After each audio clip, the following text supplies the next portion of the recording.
Hello, I'm Erik Robey. And I'm Karla Schaffer, and this is Anne Arundel County Week in Review. On today's show, we'll talk to one of our newest county councilmen and take a look at how our youngest basketball players are learning the ropes, making headlines this week. Well, we've tried just about every trick in the book to get people to recycle more often.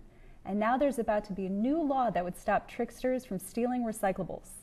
County Executive Leopold plans to sign legislation into law this week that will make stealing these items punishable by as much as 6 months in jail and a $1,000 fine.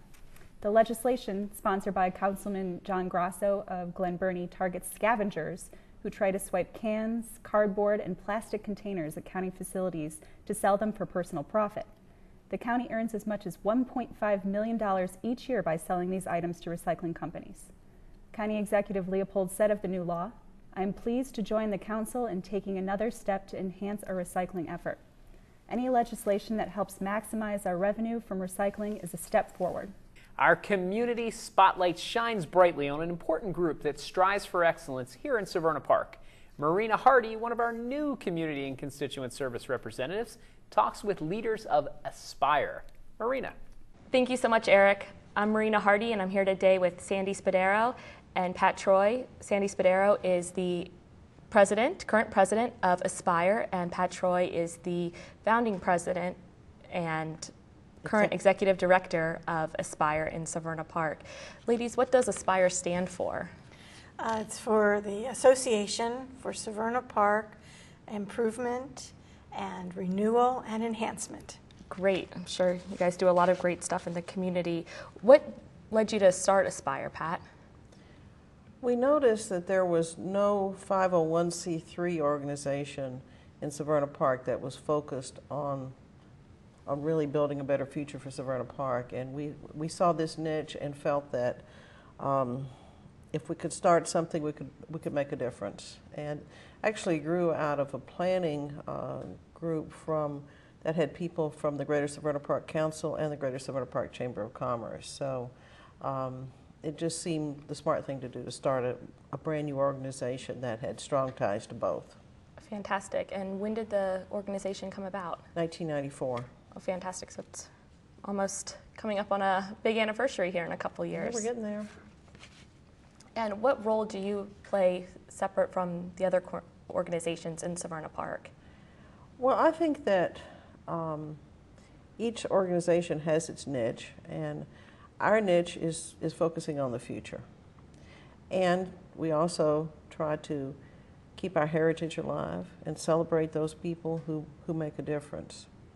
So we are perhaps a little bit different in that we're not worried about like zoning issues and that sort of thing. We're more focused on just trying to make a better quality of life, and part of that is historic preservation and recognizing the value of the contributions of our current leaders in all the different organizations. So we're a catalyst for making good things happen. Great. And Sandy, your slogan of Aspire is preserving the past, celebrating the present, and planning for the future. Yes. How are you currently accomplishing this in the Severna Park community? Well, I think one of our signature events for preserving the past is Heritage Day, which usually happens in October. And we've been doing that for several years now. And we try to bring the community together to celebrate how the founding of Severna Park, and it's sort of a Founders Day kind of an event. Oh, fantastic. And when does that happen every year? That's the first part of October. Oh, great. And what are some of the other most significant accomplishments of Aspire in the community? Well, Aspire has also helped to, I guess we partnered with the Friends of the B&A Trail to do Hatton Green Register. It's a little park right along the B&A Trail, and helped to get the funding and coordinate some of those things to have that happen. Also in February, we always have volunteer leadership dinner. So there are a lot of groups in Severna Park, and there's many leaders, and there's a lot of good things that are happening, and there's many organizations that are working towards a better quality of life for Severna Park. And so Aspire tries to help identify those leaders and celebrate them, and we honor them at a dinner in February. Great. That dinner's right around the corner. It is. That's February 23rd, coming up. Great. And how do people get nominated to become a leader that's recognized at the dinner? We send out to all the groups that we know of in Severna Park a nomination form, and we ask everybody to identify one of the leaders. You know, there's a lot of leaders, there's a lot of volunteers in Severna Park that do things, but this dinner is specifically to recognize the leaders in each organization that has taken on a specific task or program or something and has followed it to its fruition. So, so we send out a nomination form, and then we wait to hear back and go from there. Great. I'm sure they're coming in these days, starting to trickle in. They certainly are. And what other events do you have planned for 2011 thus far? What are the things that are in the cooker? Well, we're working on the mural project. Right, we've been working on that one for some time. We actually have a couple of lovely, murals in the heart of Severna Park, and we've got several more planned, and we're looking at some new technology to do something that's going to be very, very beautiful and durable, but using new technology. So. Oh, great. And are these on the sides of businesses? Yes, along the B&A trail. Right. Oh, great. And we're also looking at how we can reach out to newcomers in Severna Park. We think that that's an area where we could make a difference. So we have something in the works on that. Nothing final, but we're thinking about how we can make that introduction to the community. Right. Hopefully partner with other community, like the community center or other groups, and welcome newcomers. A lot of great things planned then. And why did you both decide to I'll start with Pat, why did you decide to start Aspire, and what keeps you involved? Well, I think we decided to start Aspire with a focus on planning. That was the impetus originally, and I recall the late Skip Carr back in the late 80s said, you know, we could have made Severna Park a lot better had we planned 20 years ago, but it's never too late to start. And that's really, I think, what inspired me to try to make this all come together. The thing that keeps me going is I really believe in what Aspire is about, and I'm in the association management business, and so it's only a natural that I would want to work with Aspire to be sure that it's strong and healthy going forward into the future, and that's something that we can do through the services we offer. So it's a long, ongoing relationship. Fantastic. And Sandy, what about you? Well, and I began with Aspire a few years ago. My husband was involved, and he's president of the Magothy River Association.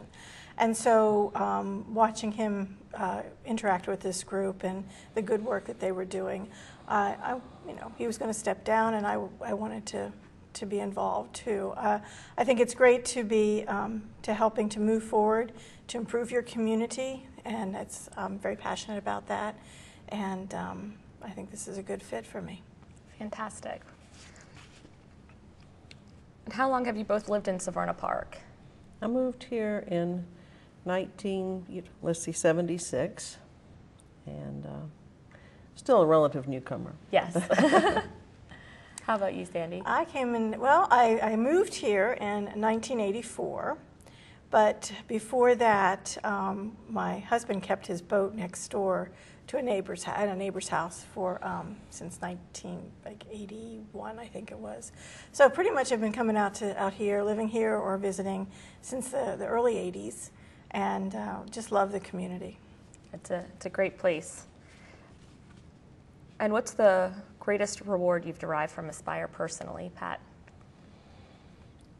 Well, I think seeing Hatton Register Green come together was a big thing for Severna Park, because we had identified that we needed a park in the heart of Severna Park, and this was an exciting thing.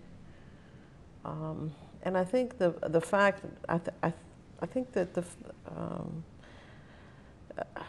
honestly, having so many different people from different organizations around the table, sharing ideas, just gets me excited. I think that is an ongoing thing, that we are able to make Severna Park better because we talk to each other instead of fighting each other.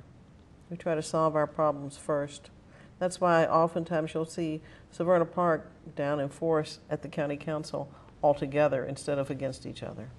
Fantastic. I've started many a lovely run at that park and ended them there. How about you, Sandy? Well, I guess just well, interacting with all the great leaders in the community, and you know, seeing Severna Park Heritage Day come together. I think that's been a real satisfying thing to see that happen. And just, you know, like I said, just interacting with all the different community groups, the community center, and just all the leaders. Fantastic. Well, thank you both so much, ladies, for coming in today and chatting with me, and I look forward to hearing about all your great accomplishments in 2011. Erik, that's all from us here. Back to you. Thanks, Marina. We hope our viewers enjoy these regular segments with our community service representatives because they are a chance for you to get to know the person who works in the area of the county serving you and also learn about important groups and services right here in your neighborhood.